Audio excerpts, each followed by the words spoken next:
बहुत समय पहले की बात है। एक छोटे से कस्बे में एक बहुत धनी और लालची सेठ रहता था। उसका नाम धनलाल था। उसके पास दौलत की कोई कमी नहीं थी, लेकिन जितनी दौलत वो इकट्ठा करता, उसका लालच उतना ही बढ़ता जाता। वो हमेशा और अधिक संपत्ति, सोना और जमीन पाने की सोचता रहता। एक दिन अचानक सेठ धनलाल गंभीर रूप से बीमार पड़ गया। वो बहुत घबरा गया, क्योंकि उसकी बीमारी इतनी गंभीर थी कि उसके बचने की उम्मीद कम थी। उसने बहुत से वैद्यों और डॉक्टरों से इलाज करवाया, लेकिन कोई फायदा नहीं हुआ।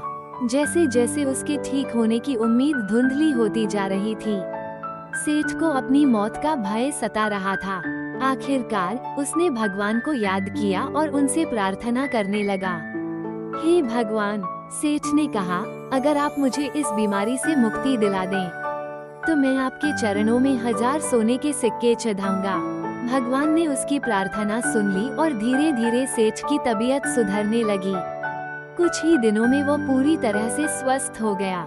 लेकिन जैसे ही वो ठीक हुआ, उसकी लालची प्रवृत्ति फिर से उभर आई। उसने सोचा, 1000 सोने के सिक्के चढ़ाने से मेरी बहुत सी दौलत चली जाएगी। इससे अच्छा तो ये होगा कि मैं कुछ और चढ़ा दूं, जो सस्ता हो।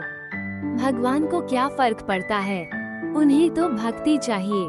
फिर क्या था, सेठ ने सोने के सिक्कों के बदले 1000 आटे की गोलियां मंदिर में चढ़ा दी और अपने मन में सोचा कि भगवान तो सब जानते हैं, उन्हें क्या बताना। कुछ दिन बीते और एक रात सेठ धनलाल को सपना आया। सपने में एक भूत प्रकट हुआ और उसने सेठ से कहा, तुम बहुत लालची हो, लेकिन तुम्हारे लिए एक अवसर है।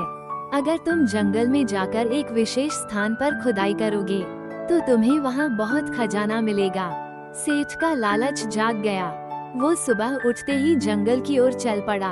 वो सपने में बताए गए स्थान पर पहुँचा और खुदाई शुरू की।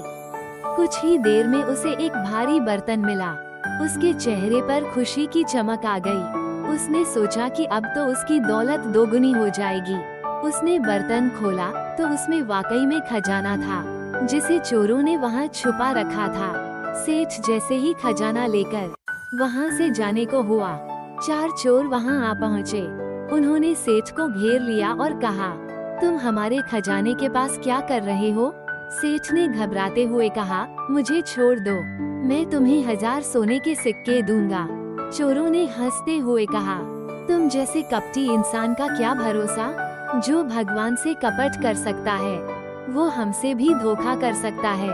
चोरों ने सेठ को जंगल की एक गुफा में बंद कर दिया। सेठ को अपनी लालच और धोखेबाजी की भारी कीमत चुकानी पड़ी। उसका लालच ही उसकी बर्बादी का कारण बना।